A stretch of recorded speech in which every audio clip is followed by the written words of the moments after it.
We have the last talk of this session. We have Thomas Haas. He's going to present recurrent sets for proving fair non-termination under axiomatic memory consistency models. Okay, thank you for the introduction. My name is Thomas Haas, and this is joint work with Roland, Meyer, Hernán, Ponce de León, and Andrés, Lomelí, Garduño. And what we want to look at is how do we prove non-termination of concurrent programs running under weak memory. And by weak memory, I mean, say your CPU can reorder accesses, or like out-of-order execution, or has a store buffer, all of which may affect the semantics of your program. Now, we also want to consider certain fairness assumptions of our system, but this is something I will omit in this talk, so I will focus mostly on the weak memory aspect. And what I explicitly do not want to do is prove termination. So we are focusing on non-termination, not proving termination. Okay.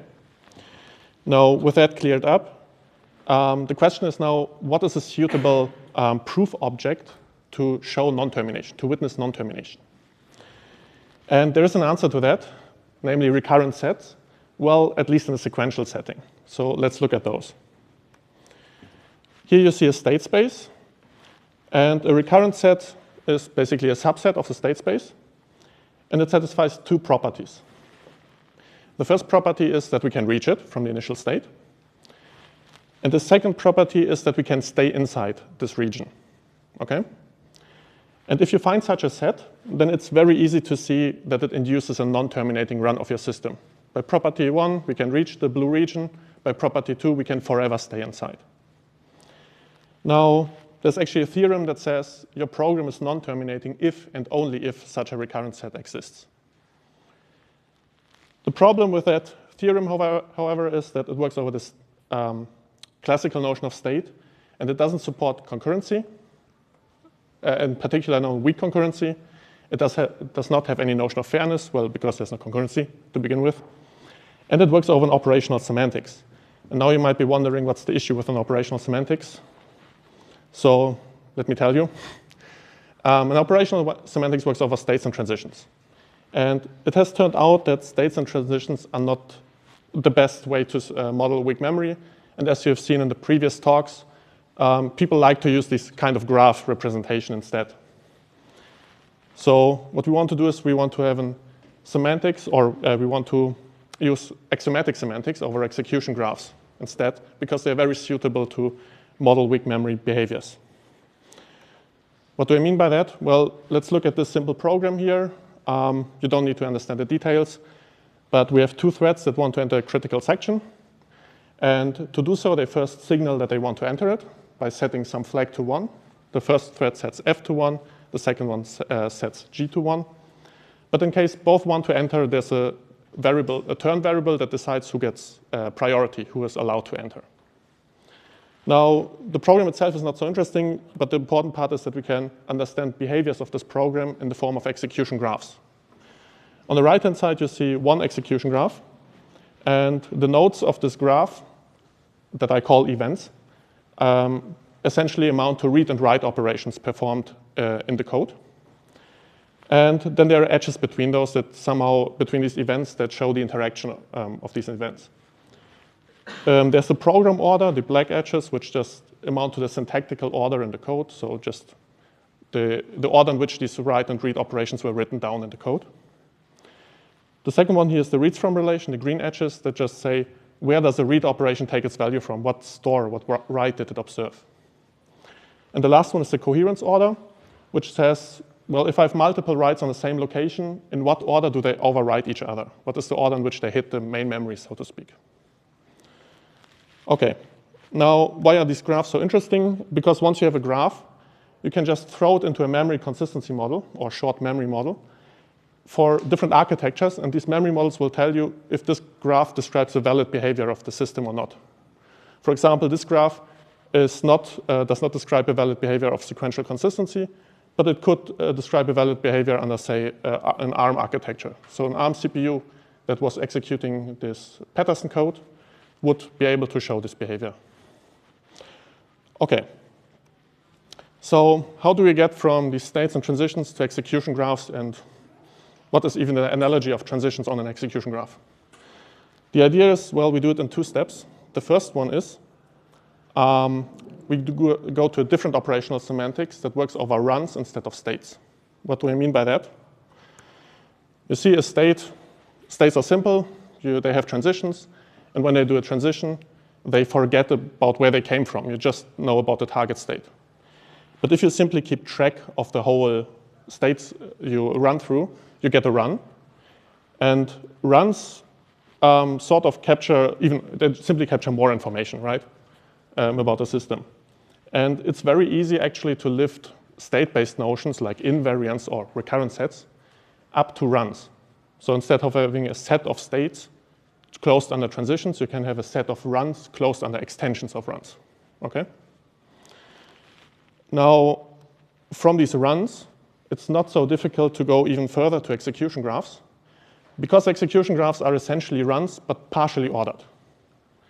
And this idea of extending them is the same as extending runs. We just append stuff to the end. And with that, I want to present the first contribution, namely execution-based recurrent sets. And when I say execution, I mean execution graphs, but I will shorten it to simply execution. Okay? Now, what does it look like? If we take this state space here, and of the original picture, the first step is to replace states by execution graphs. So we get an execution space where the dots are now graphs, execution graphs. And instead of transitioning between states, we now extend graphs. We replace transitions by extensions. We append stuff to the graph. And we can now basically reuse the same definition of a recurrent set. It must be reachable. There must be some graph inside that can be actually produced. And these graphs can extend to other graphs inside this region. Now, this fairly keyword in there. As I said, I will omit fairness in this talk, so just ignore it, okay? But we can give a theorem that says a program is fairly non-terminating under some memory model and under some fairness assumptions, if and only if a recurrent set exists of this shape, okay? Actually, there's a slight side condition. The memory model has to be nice. I will come to this in a moment. But fortunately, all memory models are nice, so it's a non-issue. OK, so let me demonstrate this. Here we have a snippet of an execution graph corresponding to Patterson's algorithm. And both threads want to enter the critical section. They have set their flag to 1. But these, as you see, due to the red edge, the coherence edge here, the second guy has set the turn to 1. So actually, the first thread is the one who gets priority, who should enter the critical section. Now, we take this graph as our initial graph to form a recurrent set. And now let's say the first thread we extend it. It observes the variable g. Say it observes the value 0. It doesn't really matter. But we can extend it. And this will be our second graph. And let's say the second thread now performs its loop iteration. It checks if it can enter the critical section. Okay? It observes that the first thread wants to enter, f is 1, saying the first one wants to enter. But it also observes that the turn variable is 1. So the first one has priority to enter, meaning the second guy cannot enter its critical section. OK, great. So this will be our next graph. And let's say we have an unfair scheduler, a scheduler that does not schedule the first thread anymore. Then the second thread will just repeat its loop and observe the same situation again. Okay? And we can keep on doing this and get the graph bigger and bigger and bigger, and we get sort of a sequence of graphs. And it turns out that this sequence of graphs converges to an infinite graph. And we can prove that this graph is both fair with respect to some fairness notion, and, well, in this case, unfair, because the scheduler is unfair. And it is consistent with the memory model. And actually, to make this conclusion that it's consistent, this is where niceness is needed. Niceness is basically a continuity property. We have to somehow, because the finite graphs are consistent, we have to conclude from the finite snippets to the consistency of the infinite graph in the limit. So this is a continuity property. OK, great. So now we have seen recurrent sets. How about using them in practice? Well, recurrent sets are great because they can characterize fair non-termination, but they are also very bad in the sense that they lack finite representation, because they now have to be infinitely big, because they have to contain bigger and bigger and bigger graphs. Now, we want to tackle this issue, and how do we get finite representations? It's always the same answer: we apply abstraction. Now, the question is, what is a suitable abstraction for graphs? And the answer is, well, we don't know usually. I don't know. But let's make a question a bit easier and think about runs again, linear runs, not partially ordered ones. And a very good abstraction for runs are states. So we go back to states now. Let me explain. You see, a run is basically a state with some history. It has a very concrete past that ends in some state. And if we just forget about the past, where we came from, well, then we are left with a state, right?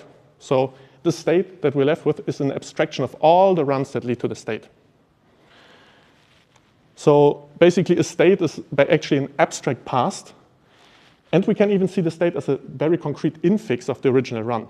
So it's not just a state, but it's a particular small run that is a subsequence of the original run, so to speak.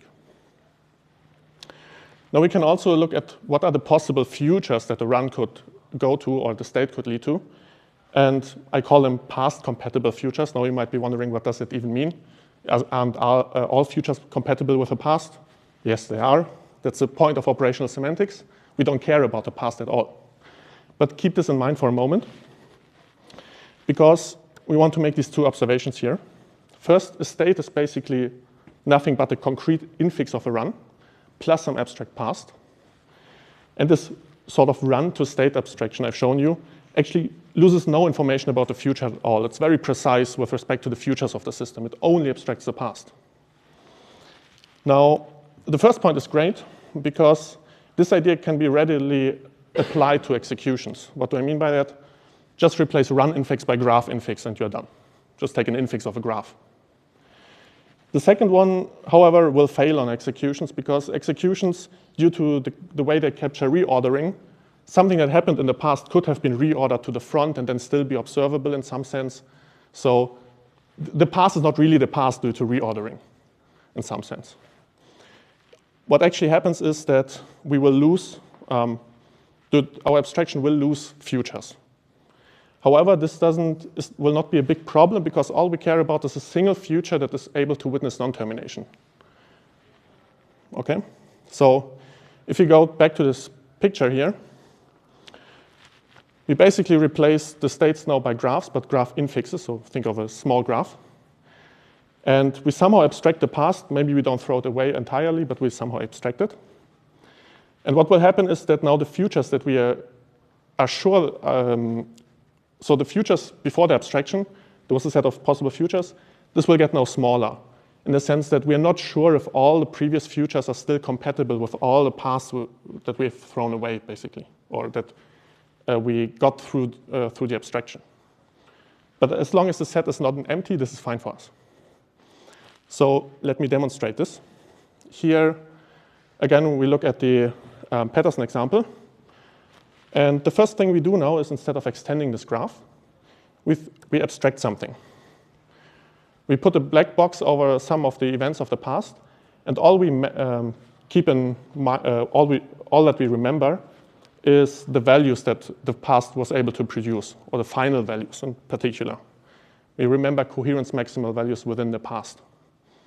Okay, so the past is very state-like now. Now, this will be our first graph in some abstract notion of recurrent set. And we're still able to do an extension on this graph. Why?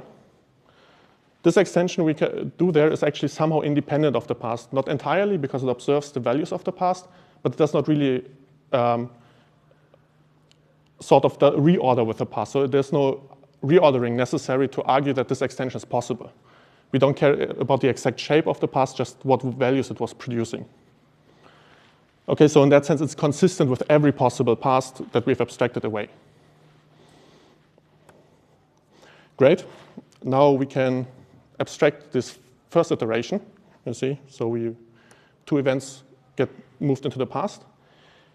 And what happens now is that we get a new graph that has the same infix and the same path as the first one we had. So it looks like the G1. And what this means is that we can repeat this construction, basically. And more interestingly is there's this one single passed infix combination that is repeatable infinitely. This amounts to what is classically known as a lasso. To shortly explain lassos in the state space, in the state version, a lasso is basically a run that visits some state twice inside a loop. And because it visited the exact same state twice, we can repeat basically this loop that visits a state. Here, instead of repeating a state, we repeat an infix of a graph and the corresponding path. Okay, so in particular, this is a finite representation here. We just need this thing here, and it witnesses non-termination. Okay, great. So how does it work in practice? We basically want to find exactly such lassos. And the lasso we can witness by finding a single concrete execution of the system that has this specific shape here that repeats some infix. For example, it could be this graph here. And we need to check two properties. The first one is if we abstract all the history up to the first infix repetition, and we abstract all the history up to the second repetition, then we must get the same graph. So this graph here and this graph must be the same. Okay? This says the path and the infix sort of repeats. But this is not sufficient yet, because it might have been the case that the infix was only repeatable because we started from a very concrete path. It might have been the case that the second infix was only reachable due to having the very concrete path here. So what we also need to check is that after we have abstracted the first path from up to the first infix, that from there on we can still do a repetition of the infix. So this is an abstract extension in some sense. And actually this step is where consistency checking and fairness checking is embedded, that I somehow omit in this talk, but this is sort of the interesting part in theory. But if we prove both of these things, then we actually have a lasso. And this lasso witnesses non-termination. Now, the great part is that because this lasso is somehow induced by a very concrete execution, we can use tools that look for very concrete executions. And there are many such tools. For example, GenMC, Her, Deagle, Nithag, D'Artagnan. All of these tools are working on this execution graph representation. And we decided to adapt D'Artagnan.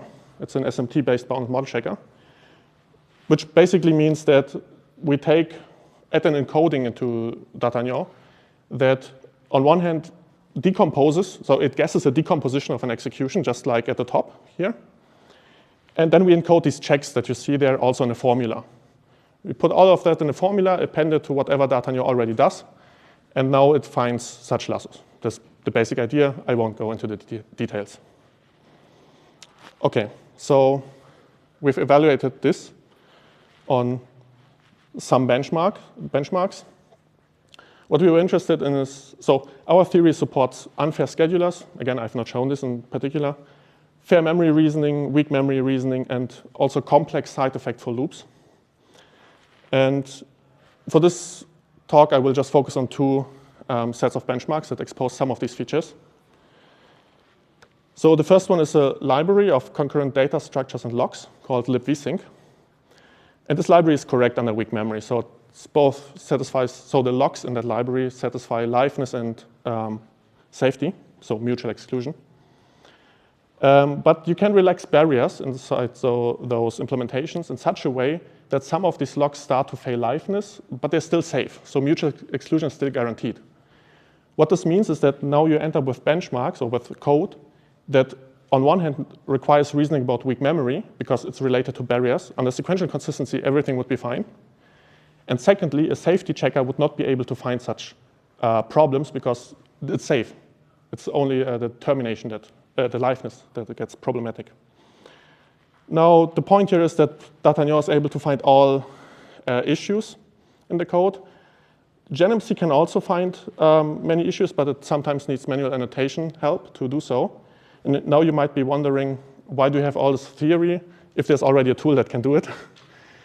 The point here is that these benchmarks have very simple loops that are spin loops. They do not produce side effects, so they're wait loops.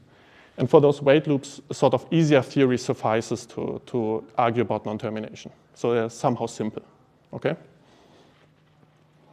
For the second set of benchmarks, we looked at GPU code. GPU code is interesting insofar that GPUs have unfair schedulers in general. I won't go into detail how the schedulers work, but there's, apart from the fair one, there's various versions of unfair scheduler models. And we looked at litmus tests, and unfortunately, got a lot of unknown results on existing litmus tests, but this was simply because these tests were terminating, and as I said, initially, we only do non-termination, not termination proving. But because all of them were terminating, it means that we, in contraposition, basically, we found all termination violations. If there was one, we were able to find it. We also looked at more realistic prefix sum implementations. Prefix sum, again, I won't explain the details of this algorithm, but basically, some data is split onto or computed partially on different thread clusters. And these clusters or these threads at the end will accumulate their partial results. And the way they accumulate these results, they might have to have some assumptions on how they get scheduled to get this accumulation correct, or that they don't starve. So there are different implementations that work under different schedulers. And there's even one on the bottom right that works under any scheduler. Very interesting. So even if the scheduler is totally unfair, it works. So these results are actually in some sense known because people expected these results. But to the best of our knowledge, it's the first time that we could actually prove them automatically. What is a little bit unfortunate is that it turned out that all these, so we did these checks under the real GPU memory models. But it turns out that under SC, we get the same results, so under sequential consistency. That means on these benchmarks, the memory model didn't really play too much of a role. So our GPU tests were not really exposing the weak memory aspect of our theory. OK, and with that, I want to conclude my talk. Thank you for listening.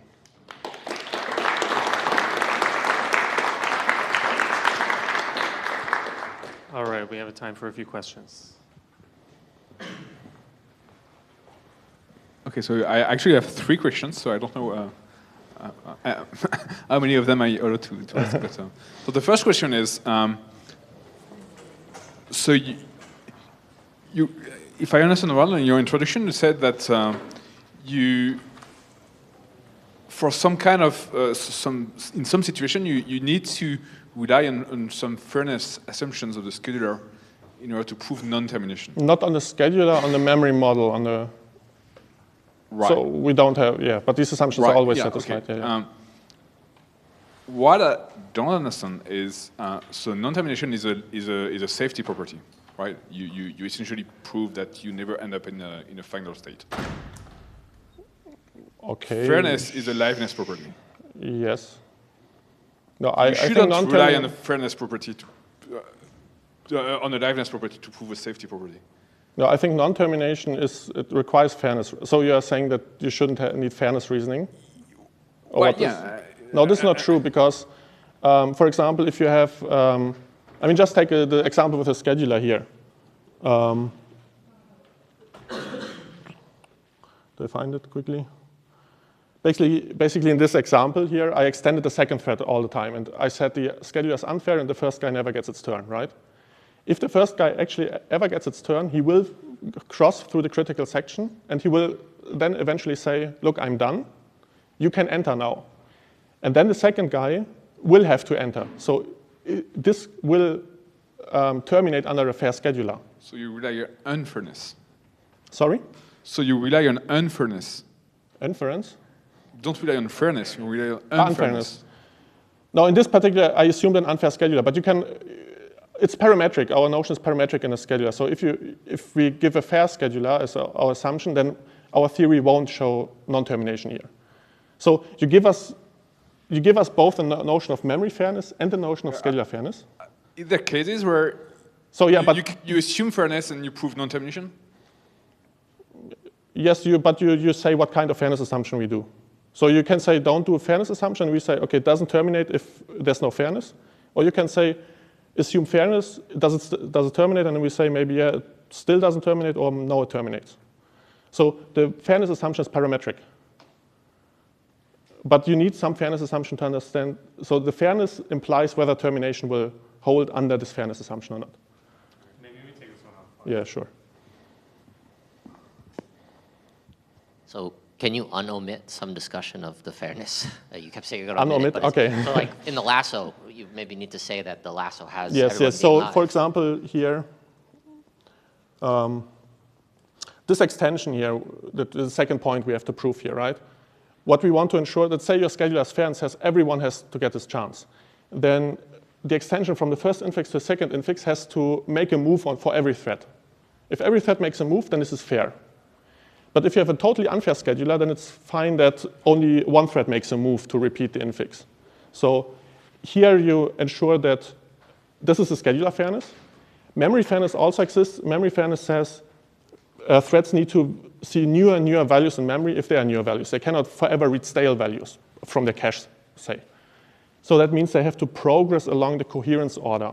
So they cannot read the same write over and over again. So this will also be here in this extension relation. It ensures that everyone makes steps forward in a coherence relation when observing new memory. Does that mean your abstraction of the past has to record like where people are in the coherence order? Not exactly in this particular case. No, actually, it's the opposite direction. Because we know that everyone will progress due to memory fairness, we are able to abstract a lot of the past because eventually it becomes invisible. They cannot stay forever in the past. They have to progress. Okay, so unfortunately we're out of time, but we can take the rest of the questions in the break. So let's thank the speaker one more time.